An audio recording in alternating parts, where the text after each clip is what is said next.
Unfortunately, Mr. Zimmerman had a business issue come up, and he was unable to join us. But we're happy. Definitely, we do not have a substitute by any means. We do not a pinch hitter. Joshua Schwab is with us. His topic for today is sports properties from the cradle to the grave.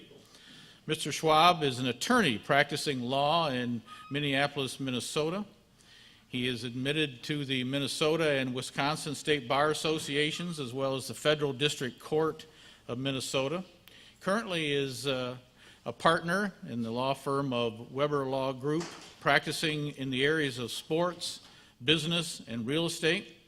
He also is a qualified neutral in alternative dispute resolution, an associate scout for the Milwaukee Brewers, co-owner and CEO of the Juliet Slammers, a professional baseball team, and a member of the Frontier League. He also serves as a senior business and legal advisor to MKE Sports Entertainment. And if you're not familiar with MKE Sports Entertainment, they are the current ownership group of our own Jamestown Jammers. So we're happy to welcome Josh to the podium. Thank you very much. Just going to take a second here to set up. Feels like getting back in front of the lectern. I'm teaching law school again. I'm a sports law professor at Hamline University, where I teach sports law. And thus, because I'm sitting in front of this lectern, I'm going to treat this presentation like a class. So if there are any questions throughout, raise your hand. If I notice you, I will call on you. Gentlemen in the front row, I assume you're gunners sitting in the front of the class. So if you raise your hand too much, I will not call on you. So keep that in mind. In fact, when I was teaching law school, it was always fun. I'm a fairly young guy, and actually I started teaching law school 2 years after graduating, and I just ignored all the people that were older and wiser than me in class because they always had smart aleck things to say and made me not feel very smart. So hopefully I've graduated from that habit.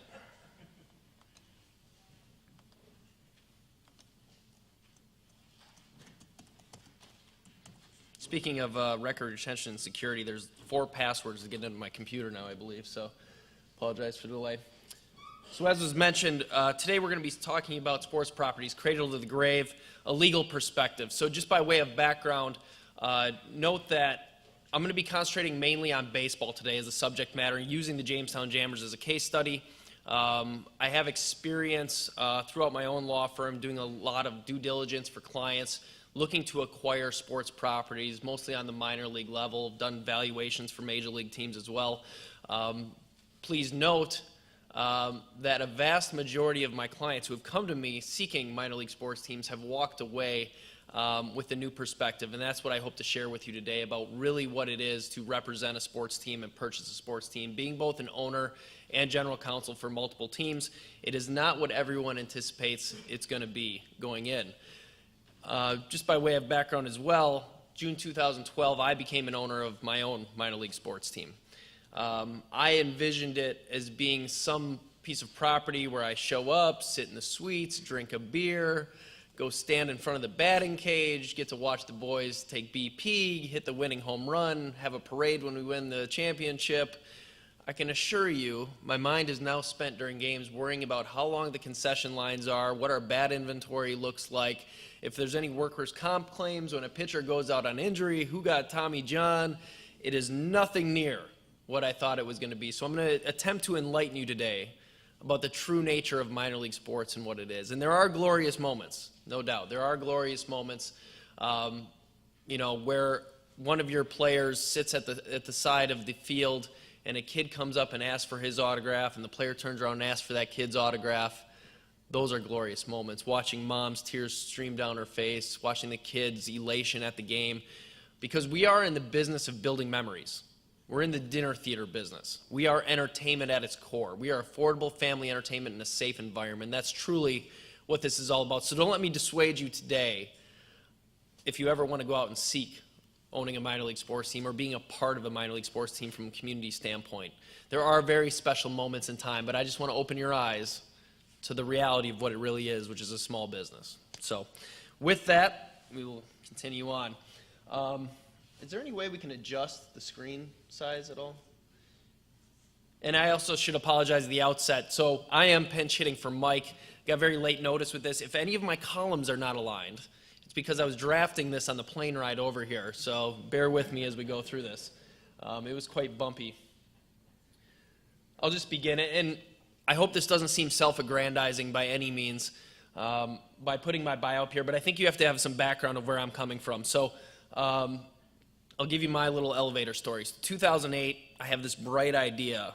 I'm about to graduate law school in St. Paul, and I'm like, you know what, the economy's booming, everything's great, business is going crazy. I'm going to start my own law firm.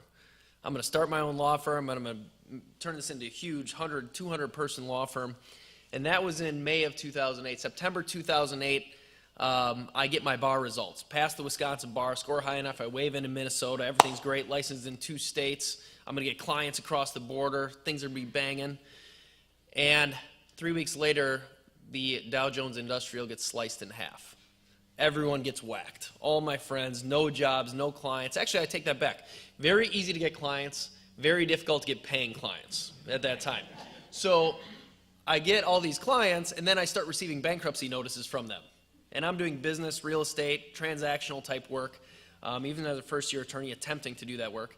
And I decide, boy, there's a better way to do this. I should start practicing bankruptcy law. And that's where it took off. And so that's how I started. As bankruptcies waned, I went into doing my first passion, which was sports. So I started representing buyers and sellers of minor league sports teams. As I mentioned previously, many of them came to me and said, boy, I want to go buy this team. Can you do the due diligence for me? You know a little bit about this because I was a scout for the Milwaukee Brewers. I've spent time doing that. Also spent time as player procurement in law school. I worked for the Northern League under Clark Griffith, who used to own the Minnesota Twins. So I had a little background doing this, and as I said, many of these deals never come to fruition as people go in and determine really what this business is all about. So I've had experience on the lowest level of scouting. I've experienced owning a business now, and I've experienced representing clients in these endeavors. In the current format, in my role here with MKE, we represent a number of brands. So once again, we're cut off, but we own the Rock Sports Complex, 162 acres, includes a ski hill, BMX track, mountain biking track, 6 MLB replica fields, which houses the second largest adult baseball league in the country. We have multiple bars and restaurants on the property. We have the snow park, which if you ever represent a ski hill, wow, what an adventure. Insurance liability, pools, all of those things. We do that as well. We own multiple baseball teams. You see the Jamestown Jammers there, the Rockford Aviators professional baseball team, and the MKE Wave, which is an arena soccer team that's been around for 30 years. We just acquired it in the last year. So my perspective also comes from multiple areas of sports, not just baseball, but that is something we definitely concentrate on in our business. Now, the presentation after that intro. And once again, please present questions as they come about. Before I begin, I'm going to take you through the life cycle of when a client comes to me, requests that they have this interest in buying a particular sports property, the due diligence we go through, things that should be going through your head as counsel, and things to talk about. Oh, that's you. I thought that was me. All right.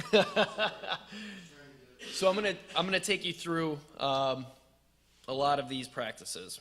So first, let's talk about what sports business really is. The value. 1922 federal baseball, Justice Brandeis, I think, eloquently put it that you have 2 teams that come together to form a product. And that product really creates the value, and that's the entertainment value that we sell to fans. Now, that value comes from 4 main elements. First, you have a shield. And let's take MLB, Major League Baseball, as an example. That shield has value because it represents the quality of play. You know that when you go to a Major League Baseball game, you're watching the best players in the world. So that presents a value. You have a doubt as to the outcome of the game. That creates a value. So we talk about boxing and some of the poor history of boxing and the rigging and the gambling. That devalues that sport when those things happen. So there's a value to not knowing the outcome of the game. You also have value by having an equal disbursement of talent. So when we talk about single entities, and this is a whole topic for another day, but there's certain leagues that are set up as single entities where at the league level they distribute players to teams, and they determine where players go. MLS was a single entity for its first few years, where they're deciding that Beckham would be playing in LA. Fans don't see that as a value because I don't have control, or my owner doesn't have control with the players that we receive. So there's value there as well. And then you have integrity on a more justifiable social institution level, that people go to sports as the new city hall. If you think about baseball as an institution, you still go to baseball games to meet with family, with friends. You sit four wide and you have conversations. It's the one last bastion where you may be bereft of technology. If you go to a Jammers games, which I hope you all do this summer, you will see no electronics, the video boards that are popping up all over Major League and Minor League Baseball. The value in sport is still that it is a social institution.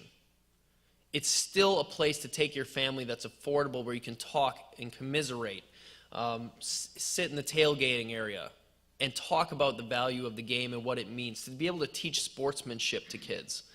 That's the true value of the sport, those four things, and what gives it value and why you pay that ticket price to go to that game.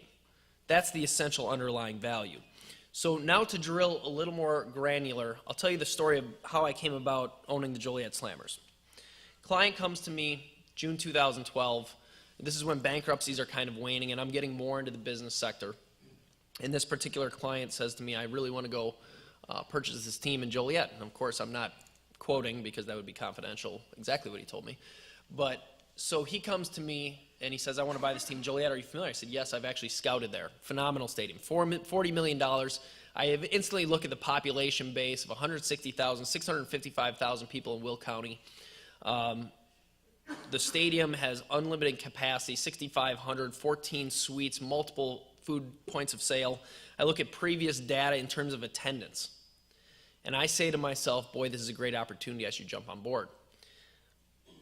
If only I knew now what I knew then. So let me share with you all of those things and why they really didn't have the true meaning of what I thought it did at the time. First off, when you analyze a sports property, you need to look at the league. The league has importance for the following reasons. One is the league needs to have stability.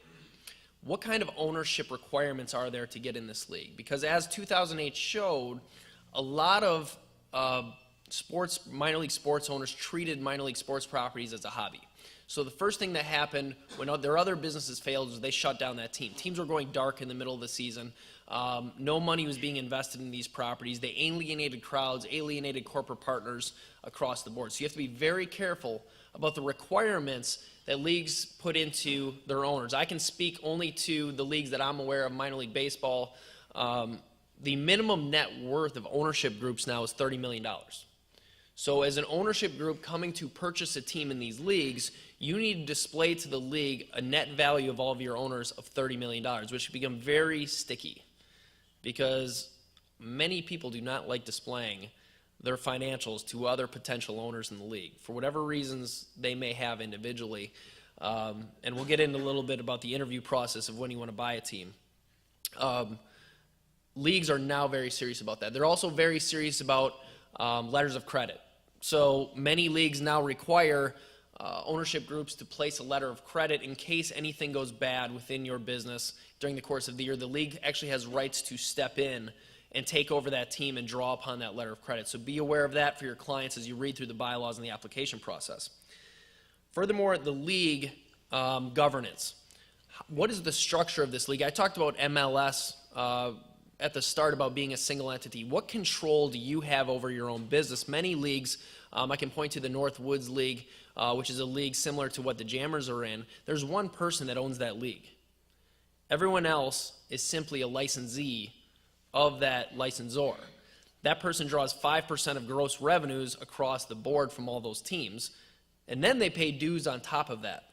They don't have voting rights, so when they talk about scheduling, when they talk about advertising, how they want to promote their team, they have no rights. In fact, the league is the one that signs the lease, and the league can revoke that license at any point. You have to be very careful from an exposure standpoint, joining any type of league. What true rights does your client have when joining? In the worst case scenario, what is the possibility the league could revoke this license? Because it does exist. In many leagues, on September, after the season's over in minor league baseball, you have to declare you're going to play that next season.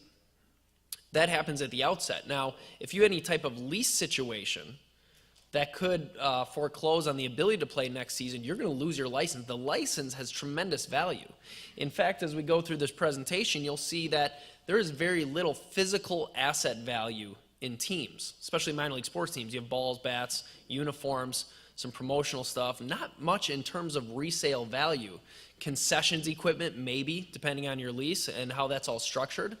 For the most part, the major value in your sports property is the license to play in that league. And once again, it goes back to the value of the league. So you pay this license fee to join the league. If the league folds, that asset dissipates. It is no more. So you have to be very careful about the stability of the league, how long it's been around, the governance issues involved. Drilling deeper into the due diligence as you look to acquire these teams. As I mentioned, when we went to acquire Joliet, I looked at previous attendance numbers. Don't be deceived. All teams report attendance numbers very differently. Some report tickets distributed, some report tickets paid, some report turnstile counts. It's critical that you understand from the seller what exactly they are reporting. Many teams structure how they report based on certain corporate partnerships they have with companies, cities, stadiums, and they do it on purpose. There is actually a deal I'm aware of where an owner actually drives down the reported attendance because the more he reports, the more he has to pay to the city.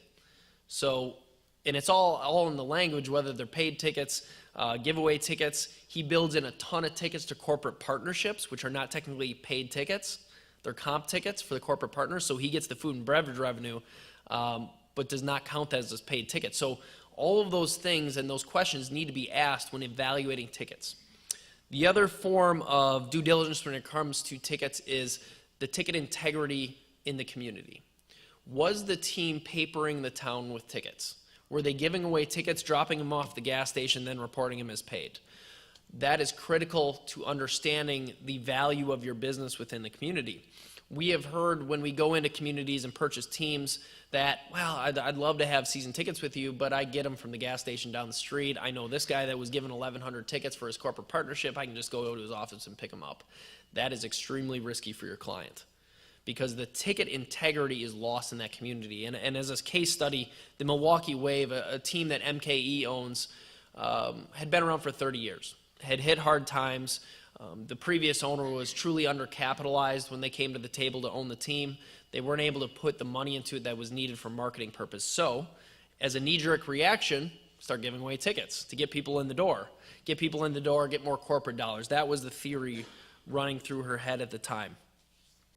And what we found in the course of our first full season was we heard from people saying, well, you know, I would love to come to your game. Do you have any free tickets available? I'm going to get them from so-and-so. What we did was we removed all the free tickets from the market. We really angered a lot of corporate partners saying, you know, I had a multi-year deal with this company and attendance is down, attendance is down, attendance is down. I'm not getting the value and the eyeballs and the impressions on my corporate partnerships. As the season went on, attendance started growing and growing and growing because as people realized I can't get free tickets in the market, they actually start paying for tickets. Now, that's not the sole reason they're paying for tickets. I like to think that our production was also very good in the marketplace, which helped.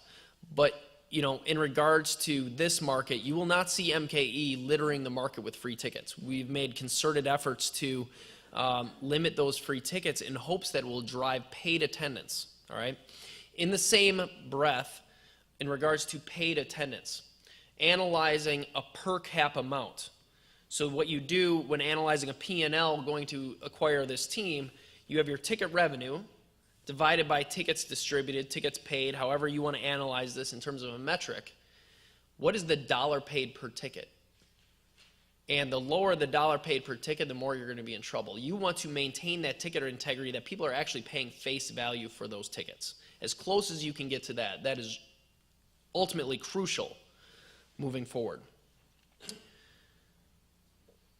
F&B, moving on. So F&B, food and beverage. What does that mean to you looking at the P&L? Many people, and I get this knee-jerk reaction when we go into communities and say, boy, your attendance is down a little bit this year. You should just give away some tickets and make it up on F&B. You'll just make it up on F&B. the margins on F&B is about 33%. So I could give away a ticket, which is pretty much pure profit if you discard any type of fixed cost associated therewith, and you'll make it up on F&B. That is, in terms of theory, just completely incorrect. F&B is an expensive venture to be in. We essentially run big restaurants where we bring people in for the dinner theater and then they eat their meals at the game. F&B, in terms of an acquisition, it's ultimately crucial for you to understand the equipment, the age of the equipment, the replacement cost, whose responsibility is it from a city's perspective, points of sale. Do you need new points of sale? It's a very expensive venture going in. Depending on the type of stadium you are looking to acquire, be it a new stadium. So we have a venture right now, we're actually moving into a new stadium. The acquisition of all the concession equipment was on us. And that stacks up pretty quick. As I said, you're essentially building a huge restaurant. So when it comes to the actual acquisition cost of a company, of a team, F&B is critically important moving forward. Corporate sales. How to analyze corporate sales looking at the acquisition portion of it. Ultimately, much like tickets, you're looking at that integrity. Are they giving away all bits of inventory for such little dollar amount? Has that integrity been maintained by the previous owner, so when you come in with new price points, people are not going to be shocked? And I can tell you it happens in marketplaces. And I'll be honest, it's happened in this marketplace. We came in with, I think, a preconceived notion of the value of our product, and yet we need to prove that within the community first. So we've made adjustments on the fly, I think, of how to sell corporate sales within this market, and I think we're starting to see some traction with that. The other bit that you need to think of as a counselor, when speaking to your client, is they really need to measure the community involvement with the team. And really it comes down to the big players in town, the large employers. Do they believe in the value of the team in town? Minor league baseball and minor league sports has such a large community impact for the quality of life. And when I talk about quality of life, I talk about job creation and job retention. Kiplinger's reports that minor league sports raises the quality of life. When you have a high quality of life, you're more likely to attract employers, and employers are more likely to retain jobs. You need to measure amongst all of the big businesses in town, how do you value this business? If they're B2B businesses, are they going to still invest with you on a corporate partnership level? Because corporate partnerships is not always about ROI, return on investment for the corporate partner. We do our best within the industry to give them a return on investment that's measurable, right? Or how many impressions are you getting? How many people redeem their coupons? So on and so forth. How many scheduled appointments did you get out of your promotion with us? A lot of corporate partnerships in minor league baseball are fueled by B2B businesses, industry, manufacturing, because they believe it is good for the local economy and it's good for their employees. You going in to purchase a sports property need to measure this.